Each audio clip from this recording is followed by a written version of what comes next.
네, 안녕하세요. 반갑습니다. 박한쌤입니다. 자, 코로나가 급속히 확산되고 있는 가운데, 그래서 저도 오늘은 여러분들하고 재택으로 이렇게 방송을 녹화를 하고 있습니다. 조심하자는 의미지요. 러시아 철수와 그리고 코스피 종목의 방향 전환이라는 주제로 뵙도록 하겠습니다. 지금 이제 거래소 시장이 굉장히 뜨겁게 움직이고 있어요. 특히 무엇보다 외국인들 중심으로 국내 시장에서 선물이 1조 원 가까이, 이제 2시 11분 가르쳐주고 있는데요. 1조 원 가까이 외국인들이 강력하게 매집을 하고 있습니다. 재택이니까 오늘은 실전으로 이렇게 보내드려도 될 것 같습니다. 자, 그래서 종합주가지수도 2725포인트라는 빠른 회복을 보이고 있는데, 중요한 것은 왜 그러면 그동안 우리가 이제 시장에서는 계속 그런 메시지를 던졌었잖아요. 러시아가 2월 16일 날 우크라이나를 침공할 것이다 라는 메시지를 바이든 대통령이 시장에 계속 던졌고, 영국이 그래 맞아 러시아는 아니라고 하지만 결국은 16일 날 오늘이에요. 침공할 것이다 했는데 15일 날 어제, 16일 날 오늘 새벽이죠. 미국 시간으로는 15일 날 밤이고, 우크라이나 지역을 감싸고 있던, 평상시 맨날 훈련하던 겁니다. 이쪽 러시아는. 왜냐면 옛날 여기가 이제 전부 다 소련이라는 이름으로 통합된, 우크라이나도 소련 연방이었죠. 그렇기 때문에 소련이 사실은 공무원들이었단 말이에요. 전부 다 우크라이나, 소련의 공무원으로서 일했던 분들, 그 군인으로 일했던 분들. 자, 그래서 평상시 훈련하다가 이번에 이제 그러면 철수 안 하고 우크라이나를 침공할 것이라는 그런 우려감이 미국이 있었는데, 그래서 미국도 군인을 파견했죠. 전쟁이 고조됐었고 주가는 급락 나왔었고. 근데 어제 러시아군이 철수했습니다. 제가 여러분들한테 이번 주 월요일 날 공방했던 거 혹시 기억나세요? 러시아는 우크라이나를 침공하지 않을 것이다. 왜 침공하지 않는다고 말씀을 드렸습니까? 이미 러시아 땅에 있잖아요. 가장 중요한 이 가스관, 우크라이나 지역에서 이렇게 통과하는, 우크라이나 지역을 통과하는, 그래서 독일로 공급되는 이 가스관, 그리고 지금 흑해 쪽으로 해저 터널로 이렇게 해서 독일과 이탈리아 이쪽으로 공급될 예정인 이 가스관. 이 가스관을 보호하기 위해서 이 흑해 지역, 친러시아 지방자치가 다스리는 곳이고, 이번에 러시아가 여기를 장악할 수 있었던 배경의 이면에도 우크라이나 중앙정부에서 가장 최정의 정규군들을 여기 파견해 놓죠. 한국으로 따지면 특전사, 뭐 1공수, 3공수, 5공수, 9공수 이런 식으로. 근데 러시아 군인들이 이렇게 올 수 있도록 그 최고 정예 요원들이 우크라이나 지역 군인들 여기를 문을 열어줬어요. 왜 그랬겠습니까? 옛날에 다 소련 땅이었을 때 30년 전 1990년도에 개혁 개방이 되기 전, 소련이 찢어지기 전에 그런 정서들이 있는 겁니다. 우크라이나 국민들은. 당시에는 소련을 국민으로서 폴란드라든가 독일이라든가 이런 데를 실질 거의 지배하다시피 했었죠. 근데 지금은 완전히 역전됐죠. 그러니까 그런 향수들이 있는 거죠. 대신 정권만 서방 정권이고. 자, 따라서 그런 철수 뉴스가 나오자마자 어떻게 됐어요? 국제유가는 어제 WTI 국제유가는 3.5% 하락해서 90달러. 그리고 미국 나스닥 지수는 미국 업종은 항공업종 급등 5%, 그리고 호텔 업종 급등 4.82%, 그리고 카지노 급등 3.43%. 즉 리오프닝 관련주들이 경기 회복에 대한 기대감, 불안감들 속에서 물가 상승 압박을 갖고 있고, 러시아 우크라이나 침공을 해서 혹시 우측되는 거 아닌가 했다가 가던 길 계속 가는 거죠. 그리고 중요한 건 반도체도 움직이기 시작했습니다. 5%. 자, 자동차 부품도 급등 나오기 시작했고요. 철강 업종. 그래서 반도체와 더불어서 자동차, 미국의 대표적인 성장 업종이죠. 생명공학까지, 그리고 전자상거래, 그리고 리오프닝 관련주, 항공, 카지노 움직이기 시작했어요. 국내도 비슷한 형국입니다. 지금 수준은. 한국은 그런데 이제 반도체가 안 움직여요.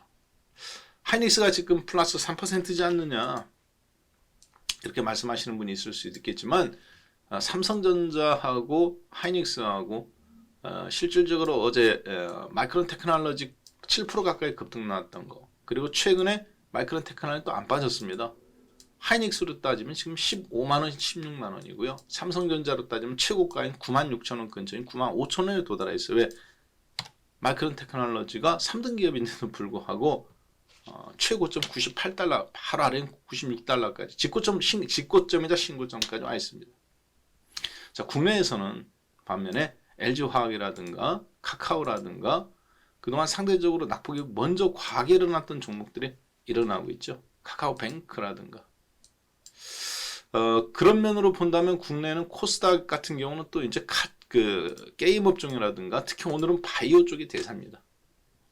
게임과 바이오, 알테오젠, 유바이, 바이오니아, 그 다음에 이제 컨텐츠하고 게임, 위메이드. 그동안 최근에 40%, 50% 폭락한 것들이 반등이 나오는 거죠.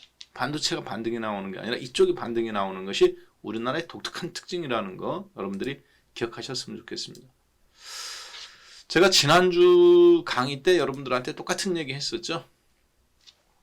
그렇죠. 러시아에 대한 이런 부분들은 미국이 사실 전쟁을 원하는 거지 러시아가 원하는 건 아니다. 박한샘의 야간 수업에서도 말씀드렸어요. 유튜브에 보시면 박한샘 야간 수업 유튜브에 쳐보십시오. 거기에서 지난주 일요일 날, 그러니까 얼마 전 일요일 날이죠. 바로 최근 일요일 날 저녁 때 밤 10시에 매주 하는데, 러시아는 실제 전쟁 안 할 것이다. 이미 다 자기 땅인데 정서적으로는 왜 자기 우호적인 사람들한테 총질을 왜 하겠느냐. 자, 그래서 러시아가 전쟁을 하지 않는 것이, 미국은 대신 중간 선거가 있으니까 원하는 거예요. 중간 선거가 있으니까. 그리고 러시아는 이미 크림반도를 장악했습니다. 그래서 흑해 지역을 장악을 했기 때문에 본인들이 원하는 지나가는 가스관, 결국은 푸틴 대통령의 정권을 유지하는 돈줄이죠. 그것을 이제 지금 새로 하는 게 사우스 스트림 가스관, 흑해 땅을 파서 들어오는 거. 여기 이제 흑해 함대가 주둔 데 있죠. 크림반도에. 그리고 이쪽 터키 쪽으로도 가고, 그리고 이것이 이제 쭉 가서 오스트리아를 걸쳐서 독일 쪽으로 들어가게 되는 거죠. 독일은 약 40%가 넘는, 현재는 40%입니다. 독일 가스관에 의지하고 있어요. 오스트리아 67%, 체코 78%, 폴란드 48%. 굉장한 의지입니다. 프랑스도 16%, 이탈리아 27%, 우크라이나는 72%. 러시아의 가스관, 지나가는 가스관에 에너지를 의존하고 있다고요. 난방, 에너지. 돈줄이죠. 누구의? 푸틴 대통령의 지지 기반. 가스프롬이라는 우리나라로 따지면 한국가스공사 같은 거를 실질적인 지분을 갖고 있어요. 러시아 정부가. 그리고 이제 푸틴 정권의 세력들이 갖고 있고, 그리고 이제 로스네프트가 이유 업체인데 다 정부 겁니다. 말이 정부 거지. 이제 푸틴 대통령의 실질적인 돈줄이에요. 그래서 적당한 전쟁 리스크를 부추겨가면서 국제유가 90달러까지 끌어올리고 전쟁을 하지 않고 철수하는 거. 난감해졌죠? 누가 난감해졌습니까? 바이든 대통령이 난감해졌어요. 왜? 16일 날 러시아가 침공한다고 했는데 거꾸로 군사가 철수했으니. 두 가지 문제가 있었죠, 미국은. 어떤 문제입니까? 하나는 인플레이션에 관련된 문제. 또 하나는 우크라이나 사태에 관련된 문제. 전쟁을 할 거라고 했는데 철수함으로써 없어졌죠. 두 가지 중요한 문제 중에서 시장을 짓누르는 악재. 두 가지 중에서 하나가 소멸됐습니다. 그러면 2 빼기 1은 뭡니까? 하나죠. 인플레이션 문제만 남아있어야 되죠. 미국 시장은. 근데 그래서 올라오는 거예요. 근데 문제는 뭡니까? 2 빼기 1이 갑자기 3이 될 수도 있습니다. 무슨 얘기냐? 바이든 대통령은 중간 선거를 치러야 됩니다. 지금 중간 선거는, 미국의 중간 선거는 완전히 공화당 압승이에요. 상원은. 하원까지도 공화당이 장악해가면서 바이든 대통령이 인기가 좋지 않습니다. 왜 그러냐? 인플레이션으로 서민들은 살기 어려워졌고 빈부격차가 더 커졌고요. 두 번째, 아프가니스탄에서 미국이 철군하자마자 하루 만에 점령당함으로써 미국의 군인들의 자존심에 굉장한 스크래치를 냈습니다. 세계 경찰 국가로서의 미국의 자존심이 많이 상해 있어요. 외교 안보 부분이. 자, 그래서 그것을 그 비난의 화살, 중간선거 때까지 비난의 화살 어디로 돌려야 됩니까? 어디 밖으로 돌려야 되는데 마침 우크라이나 문제가 딱 터졌던 거죠. 러시아도 그걸 살짝 적당히 원했죠. 왜? 국제유가가 덕분에 $90까지 올라가면서 푸틴 대통령, 러시아 재정이 굉장히 풍부해졌어요. 근데 갑자기 푸틴 대통령이 쓱 철수해버리니까 바이든 대통령이 굉장히 머쓱해졌습니다. 영국도 머쓱해졌어요. 왜 머쓱해졌어요? 전쟁한다고 하면서 부추겼는데 물러가니까. 자, 바이든 대통령은 세 가지 문제점을 그려가면서 2빼기1은 원래 문제가 하나로 줄여야 되는데 문제가 지금 더 늘어났습니다. 어떻게 늘어났느냐? 첫 번째, 중간선거, 인플레이션에 대한 문제는 여전히 남아있죠. 중간선거에 대한 문제. 그 다음에 이제 세 번째로는 FRB의 경제정책 실패가 눈에 나타나면서 까딱했다가는 증시에 이게 또 부담감으로 작용할 수 있습니다. 어제 그래가면서 10년물 국공채 이자율은 2%를 살짝 넘겼습니다. 2.45%가 상승해서 0.049% 상승해서 10년물 국공채 이자율 미국 걸 국공채를 샀을 때 받을 수 있는 이자가 2.04. 코로나 이전으로 완전히 회복했습니다. 시장금리라고 불리고 인플레이션의 상징이죠. 정책금리는 0%인데. 자, 그래서 결국에는 바이든 대통령의 FRB, 즉 제롬 파월 의장은 3월 15일, 16일 날 FOMC 회의를 하는데 결국엔 우크라이나 문제나 이런 문제가 아닌 내부 자체적인 문제로 말미암아 인플레이션을 때려잡기 위해서 금리를 얼마만큼 올릴 거냐가 앞으로 중요한 이슈가 될 겁니다. 자, 국면은 다행히 미국은 올라왔어요. 그렇지만 한 번에 쭉쭉 뻗어가는 흐름이 아니라 치고받고 하는 흐름들이 계속 나올 가능성이 높습니다. 오늘 코스닥 시장에서 많이 올라간 종목들입니다. 에코마케팅, 윈메이드, 아주아이피, 알테오젠, 유바이, 주로 바이오들. 여러분들한테 공개방송에서 말씀드렸던 HLB도 저가권대에서 이렇게 따지면 한 2, 3일간 꽤 많이 올라왔네요. 그렇죠? 다른 종목들도 마찬가지고. 일단은 지금 좋은 트렌드가 잠깐 나오고 있습니다. 그리고 막상 금리를 올리더라도 견뎌낼 수 있는 힘은 생겼어요. 자, 그리고 이 부분에서 잠깐이지만 굉장히 강한 이런 슈팅이 나올 거라고 보여집니다. 중요한 건 반도체 중심으로 혹은 우리나라 그러니까 삼성전자, 하이닉스 중심으로 올라간 것이 아니라 그런 종목들은 그냥 박수 정도만 쳐주고 그 아래에 있는 종목들이 특히 바이오 쪽 움직이기 시작했다는 거 리오프닝 관련주들하고 기억하셨으면 좋겠습니다. 자, 이렇게 해서 오늘 그러면 방송은 마감하도록 하겠고요. 특히 그동안 낙폭과되어 있던 바이오주들 그리고 그동안 낙폭과돼서 시장에서 못 움직였던 호텔신라라든가 현대백화점이라든가 이런 것들 잘 기억하셨다가 여러분들 수익률에 극대화하는 전략에 잘 활용하시길 바라겠습니다.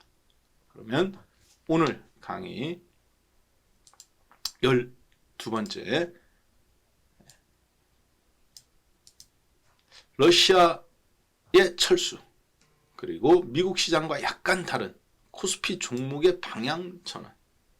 미국은 반도체와 인터넷 전자상거래죠. 한국은 그것이 게이밍과 그리고 바이오 쪽으로 지금 단기 집중되어 있습니다. 왜 그러냐면 국내에 그동안 이게 가장 큰 한국만의 특징이기도 하지만 장기 낙폭 과대에서 나오는 강력한 기술적 반등이기 때문에 그렇습니다. 그 다음에 이제 IT와 대형 종목군들에서 일부 추가 템포가 나올 걸로 보여집니다. 카카오 움직이기 시작했죠. 그렇죠? 아무래도 마찬가지고 잘 기억하셨으면 좋겠습니다. 네, 고맙습니다.